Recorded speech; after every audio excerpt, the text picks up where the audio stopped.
Hello, my name is Ryan Beam, and I'm a student at the University of Kentucky studying economics and statistics. In this series, I explore how data is applied in real-world settings and how the field is continuing to evolve. Today, I'm joined by Gwangmin Kim, a senior data scientist at Reddit. Thank you so much for meeting with me today. I really appreciate it. Nice to meet you, Ryan. Yeah, it's great to meet you. And I just kind of wanted to get you started and kind of hear a little bit about your career path. So I know you started out, you got a PhD in economics from UT Austin, and now you're a senior data scientist at Reddit. And that transition is really fascinating to me, especially because, I'm studying economics and I wanted to get into data science and tech and things along that line. So I was just curious if you could just walk me through maybe some of the major inflection points, from that path. Um, Obviously, it was a little long way down given the short, although it was a short period of time. It's been like roughly 4 years since I graduated from UT Austin, and then in the middle of those 4 years, I changed my job twice. So it's quite a lot of, I would say, a roller coaster. But that's the beauty of, working in tech. The job progression is really fast, and then I think, outside of the tech industry, no one would expect to have a senior title in out of 4 years. So there's one beauty of the tech industry. But anyway, yes, I just graduated with UT Austin with my PhD in economics in 2022, and then I was very fortunate because it was aftermath of the COVID, but still there was some job opportunities there, and then I decided to join the tech, and then that Meta. By the time that it was Facebook, by the way, so I'm more proud of that. I decided to join the tech industry, and then one of the reasons why I transitioned from PhD and academia to industry was that during COVID, particularly during that time, I realized I could stay home without even buying groceries, even in Texas. It's quite a big area, and then you cannot survive without a car. Car is more like a shoes there, but because Amazon had built something genuinely useful, and then not just Amazon, Uber or whatever. It was Texas, but I could still maintain my life without a car, and then without going actually for grocery for weeks. And then once I realized that, that made me really want to build some practical skills and the ability that I can build a product and then influence the world and people by myself. And then that's a little exaggeration, but not just simply advising from the backseat that, well, the world economy is and going this way and this way. That was not something I wanted to be. I wanted to be after like 20 years later in my life now. So my view of academia was a bit extreme looking back on in my view, but but I knew that I wanted to work to be a bit more create the visible and tangible real world impact. That was what this was all about. And obviously, we are economists, and the money and the compensation was great. So that all combined together brought me to tech industry. And honestly speaking, it sounds like a very optimal decision, like economics 101. But my honest response is that it was a part of them, like half of them was a kind of a random thing, during the COVID time. That if I'm pretty much sure that if there wasn't COVID or some inflection point there, then I would have just joined the parade of academia and then policymakers or professors of those things. Yeah. Yeah, that's really interesting, and it's super cool to hear about how something like that can completely change the trajectory of your life, and it's super interesting to hear also your views on tech, and I think that's one of the things that makes me really interested in tech is that kind of that wide applicability to so many different things that we touch in our day-to-day lives that have kind of transformed how we go about doing just about everything without even kind of realizing that, hey, somebody sat down or a team of people sat down and worked through this and worked through the problems. And I think that's a really beautiful thing. So I think that's a really cool way of looking at it. So then my next question for you is kind of tied into your research because I know, you did a lot of that within your PhD.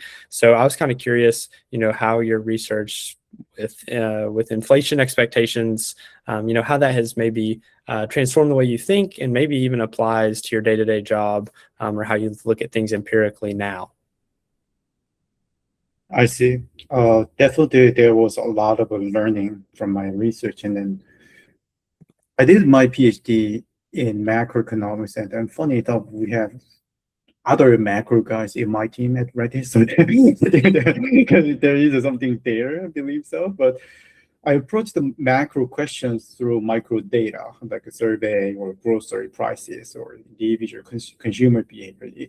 By these days, I mean, this is kind of standard ways already, like after a few years. But by the time that it was kind of an emerging thing or kind of novel thing in academic work streams, so it was like if I use an analogy, I mean, it was like using a microscope to study space. So that taught me to connect large outcomes to individual behavior, and then particularly the heterogeneity among consumers and a very, very, very low granularity level. Like, gas prices is massively different from Texas, and then California, and then New York, and how does it shape your inflation and price expectation? And that really helps me still in my day-to-day job. I mean, it's a different area, but I mean, when you think about the problem space and then how the data is actually generated, it really requires a kind of imagination. Mm-hmm. For example, let me just give you an example, because I mean, I work at Reddit, and the Reddit is a kind of very famous anonymous platform, and then also toxic place to some extent, joking aside, but it is anonymous, so that, Reddit, let's imagine in this way. You ran on kind of experimentation, how much Reddit advertisement on Reddit will be effective or not. And then turns out that it is not that effective, or something close to zero, or maybe negative. And then because it is a randomized experiment, and then say it is a power, then you can say, okay, I will buy that. I mean, then, okay, it was a failure. I mean, that's fine. But the one thing really macro taught me in this area is that you need to use imagination, why and how, and that there is always a very behavior component, or something wrong is always there.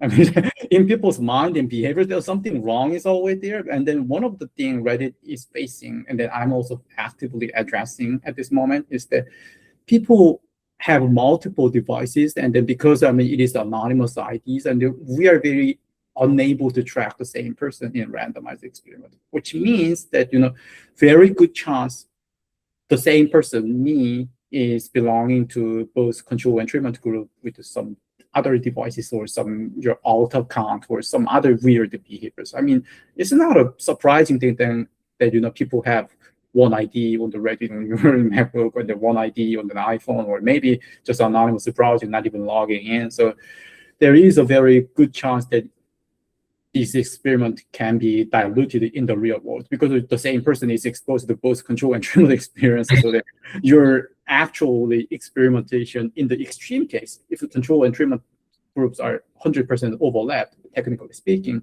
then what's the difference on average between two groups? Nothing. It's always AA test that is the same group. So a bit technically jargony, but what really macroeconomics research taught me was to capacity to use imagination, like, what is going to be underlying data generating process. That's actually one big distinction between the general computer science driven ML research versus some econ driven, data researches, because we always get really obsessed with, how the data is generated, and then there is thereby endogeneity or some price elasticity, some economic logics are there, like a game theory. Yeah, and I think that's fascinating, and I kind of mimic that in many different ways in terms of thinking, because that is one of the things that I find very interesting about the intersection between economics and data science is the stories, the things that go beyond just the tabular data into get what you were getting in, the different foundational principles like game theory principles that kind of are behind so many different data points, but sometimes it's hard to think about those things. You really have to dive into the story and principles behind it, and I think that's really fascinating. And it's cool to hear you talk about that, especially in a role like being a senior leader at a really cool place like Reddit, because that's a lot of what I find interesting, and so it's really cool that you were able to share that. So thank you for that. And kind of moving off that, I know lots of people make this econ to data science jump because for the same reasons. So there's a lot of cool, interesting things that help you prepare you for that data science life cycle. So I was curious, what kind of things transferred cleanly, and what were some things that maybe you had to unlearn from your time in research and economics research? I see. Um, I think of one thing, let's go with something good one. So something I benefited from my research. Okay. I think a PhD research is actually resembling very much to the data scientist job, and particularly at the senior level in tech industry. So the research in PhD can be really tough, and then it really taught me resilience. And then papers rarely succeed on the first attempt when you submit to an academic journal, and then it, for people who are not familiar with the journal publishing process, I mean, it's like a kind of, like challenging to some referees, so that you make a paper and then give a draft to some anonymous reviewers, and then editor assigns some anonymous referees. Maybe it could be 2 or 3, and then you don't know who they are, and then they are most of the senior professors in those field who know the papers and work streams very well and the previous literature, so the very relevant people. And then oftentimes they are not nice to you. So that I mean, sometimes, I mean, it could be nice if you know well, but this is not really even a secret or surprising thing. And then they face criticism and the repeated rejections from even your maybe advisor. I mean, they are trained to do that and do so, and then they are trying to reject the argument with if there is not enough evidence, and then no evidence can be enough. I mean, seriously speaking, in the world of the data, I would know this is not mass proof, so that no evidence can be enough. And then reviewers and journals, they all make a collective decision in the end of the day. And then you may find it also surprising that in industry, it is also kind of similar. So experiments can fail. I mean, it's not even surprising. It is not supposed to succeed every time. So it's your job to make it succeed. And then there is also launch committee, similar to paper reviewers. And it's not something like that. It's definitely something, because I mean, it is consisting of the colleagues and boss whom you are interacting with every day. So that, but they will scrutinize every detail, and because I mean, because it is a money matter in the end of the day for the client in the company's point of view. So that sometimes it goes even further than just I mean, general paper review bar, because I mean, in the end of the day, if your model gets shipped to the retailer, say you built a ranking model or something, and anything is fine, and it just even the button color change in the UX, your customer is going to see it, and then it changes their spending behavior, so that you're shipping, yeah, and then companies very anxious whether they are going to lose money on that or not. So that you can see how much the high bar you can go further. And then what I had to learn was the technical rigor alone is not really enough. And then the work must serve the customers and pass the review and then create the business value. And then finally, you need to be validated, defense yourself in case somebody questions it. I mean, your clients, particularly in B2B business like this advertising, they actively engage with you and they actually question your methodology. Yeah. So that this is something I needed to learn, and then was something useful during the research. Yeah, because I was really, iron trained in the research process. That this is not really frustrating for me. I feel failing a few times for the same topic and rejected and revised and resubmitted. It's a kind of nature and the day-to-day job. And then I was a little surprised that, still in the industry, we have a kind of a similar culture, although we are very much focused on the execution. Yes. Then now I think the time to briefly talk about what is the difference and something to unlearn is that it is a very execution driven. So that yes, it could be sounding a little conflicting with what I just said. But yes, while there is a very high bar because of the business problem, but because it is company at the same time, the time is extremely limited. For example, give you an example, my first paper about the inflation expectation, it took roughly like 2 to 3 years until it gets published. But for my current project, 1 quarter is quite a long-term project. So 3 months is three. Just think about it: 3 years versus 3 months. I mean, it's a 12 times of the 12 factor of 12, and then it's quite a big difference in execution speed. So that if it doesn't get delivered and then shipped to the customer, then almost you can think of it as nothing happened. So that in the end of the day, it must be execution driven, and then that was something I needed to really learn hard, or that's their point of learn really their point of, because I mean PhD people, one of the reasons they often fail or they have a struggle in industry, in my point of view, including myself, is that they are trained to be right. They, I mean, doing the right thing, and then it is extremely important. But in the end of the day, if it doesn't get shipped or it doesn't get delivered to the customer, then what are all these for? Right. It is extremely important to get it first. Yeah, in many of the businesses. I mean, I think, I mean, I don't even need to give an example, but you know, in business world, I mean, you can see, I mean, oftentimes the worst product, but just first appeared into the market, actually get the largest market share than the later competitors. Yeah. Right. Yeah, that's really interesting. And I think that's a really great way to describe kind of that difference in terms of research and industry. And I think that's super helpful and really interesting perspective that you have there. So thank you for sharing that as well. And kind of going off of more of that econ kind of base that you've led, is something that I have found very interesting. That's a part of economics that I feel like is often kind of missed, or a different line of thinking than a lot of statistics and machine learning, is causal inference. So I was curious how, you have applied that at Reddit, or just applied that in general, and if that has even come up or been an important part of, who you are as a data scientist. I see. I mean, that's a good question. And I think the causal inference is one of the underemphasized part in data science world in general. And then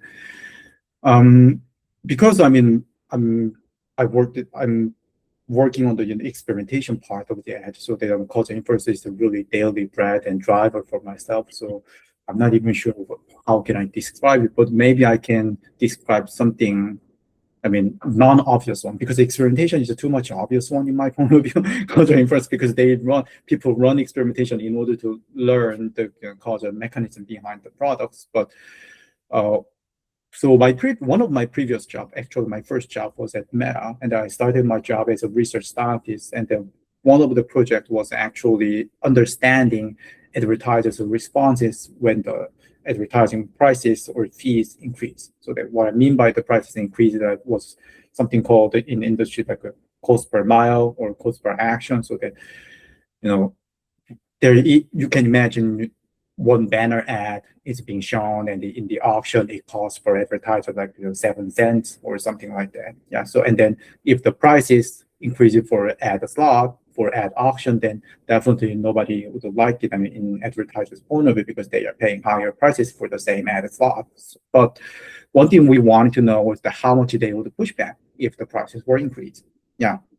And then if you take it as a very serious ML question, there are two ways you can go. I mean, this is, by the way, I mean, very classic case of an ML problem. I mean, so-called demand forecasting or the demand response modeling. But if you have a lens of economics and causal inference, then you think of this is a very causal question that, your treatment is the pricing. So maybe price increase or decrease, I mean, depending on the direction, and then your outcome response is like a revenue or the people, how much the advertisers are willing to put the budget on your ad. And then unless you cleanly experiment, you never can know the true price elasticity on that. But at the meta scale, and then directly experimented, the price is extremely expensive. Because, for example, if you increase the price, then if people stop spending on your advertisement, and then you lose revenue. So it is extremely high stake. And then if you discount your price, then you lose your money directly. I mean, you know that you're losing money there because you're deliberately giving like a 10% sales or something like that. So in this case, then you need to really have a causal lens and then causal model, but then you need to think, where did this variation in pricing, exogenous variation in pricing, technically speaking, some random variance we didn't intend, where this is going to coming from. I mean, this is extremely important, and then oftentimes neglected in traditional type of prediction-driven just ML model. So that I'm 100% sure that if you run a kind of linear regression or whatever regression you have on the x-axis, like a quantity sold, and the y-axis the prices of the goods, then it will be almost always upward sloping. So that you charge a higher price and the people will love it more. And then that doesn't make sense. And then as an economist, and then as a more like a causal inference guy, we know what is happening there. So that it is actually good to have a good question and a good idea on identification than just getting obsessed on prediction power in most of the business problem. Because most of the price deviation and then shocks in the real market is demand driven, so the demand goes up and down. Then supply side, because the supply side change often involves capacity planning and then factory building, supply chain management. So the supply side generally don't change over time in a short period of time, but rather demand, the people's willingness to buy is what changes in short period of time. And then that's what we observed in my project with the Meta, that it looks like actually upward sloping demand curve, which is a bit weird. We charge more and then people just end up spending more. But in the end of the day, price is downward sloping. I mean, demand curve is downward sloping, that people cut their spending when they realize they are spending more prices over the same goods. Yeah. That's super interesting. Yeah, it's one of those things that, especially where I'm still an undergrad, still pretty early in my educational career, kind of seeing that theoretical jump applied to industry is something that it's hard for me to imagine without talking to somebody who's been in your shoes. So I think that's a really cool perspective, and I think that's a really cool how you're applying that in your everyday career. So yeah, thank you for that. I really appreciate that perspective. And you gave me a lot of great information and great things to reflect on and great advice already. But I did, as we round off, want to ask, if you're in my shoes, 20 years old, studying econ and data science and thinking about trying to get into tech or something, adjacent to that, I was curious what advice you'd give. So I would say the first thing is to be, I think definitely, obvious things are there. Some very obvious things that you need to learn, technical skill or that sort of thing. But aside from quite two obvious things, the one advice that I would give you is to go across the line. That will be probably one simple sentence I want to give you. The reason why I'm telling you is that, so yes, you need to learn the basics of econometrics and econ theory and game theory. There is a lot of good stuff in terms of story and causal inference in econ. That's something definitely you can learn. But this is tech industry, so that you need to learn tech part pretty well by yourself, and then none of your econ professors are going to be able to teach you on the tech part, and particularly about AI and ML, and then these days. And then yes, some of them can be. Some of them partially can be taught in your econ classes, in econometrics class, and so I highly encourage you to take econometrics class on everything possible, but including mathematical statistics. However, what I mean by crossing the line is that you can think of sometimes you really need to cross the line. For example, I emphasize the causal inference point of view, but in tech industry, in the real world, because it is not academia, you actually do some, how can I say, some illegitimate statistics to some degree, or illegitimate econometry. And this is actually the fun part. So that, because of all those endogeneity and price prediction, and something is wrong, and then, or you cannot run the experiment. But you know what? In tech industry, we actually run the experiment, and it's not even secret. And then it sometimes get publicized or criticized in the newspapers, and then people know that, and then you just told me that this is not feasible, and then why you are telling me that this is actually feasible. And then this is the one interesting thing and distinction between academia and industry. That in the industry, if you can convince and prove the value that actually experimentation can prove the true money and the true price optimization, and they are willing to invest in, even if it costs millions of dollars, and then they are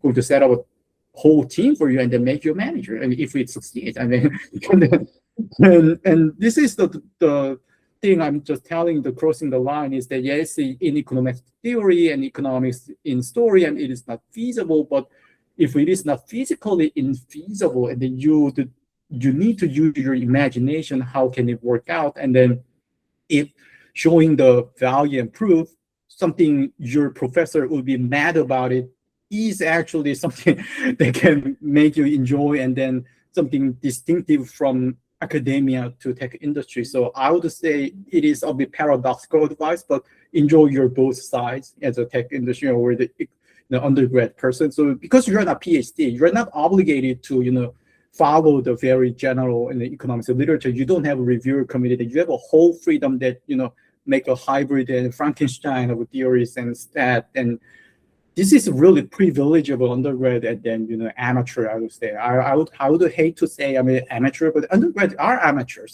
researchers. I mean, they are not professors and like professors or postgrad. so that if you are PhD, I would say no. I mean, that's not the way. But because you have a whole freedom, I mean, cross the line as many as you want, and then go back and forth, and then there is no one-way door. This is two-way door. So they go to econ classes and learn econometrics, data generating process story, and then next day you go out and then learn very pure prediction-driven machine learning, and then even challenge the doctrine of econometrics that okay, you told me that prediction cannot estimate the price elasticity. How about this? I think it can estimate actually. I mean, something like that challenging attitude is something I would like to encourage. Yeah. Awesome. Yeah, that's amazing advice, and and I think that's that's something I'll definitely try to apply and take forward. And I think that's a really good framing to kind of approach things. And it's something that already, when I've kind of dipped my toes into doing what you're talking about, I've really come away with a lot. Kind of thinking about maybe something in economics from a different lens like you said, you wouldn't normally get from a class in an economics class anyway. So yeah, that's really great advice, and I really appreciate that. And thank you again for taking the time to speak with me today. I really enjoyed the conversation. Well, thank you.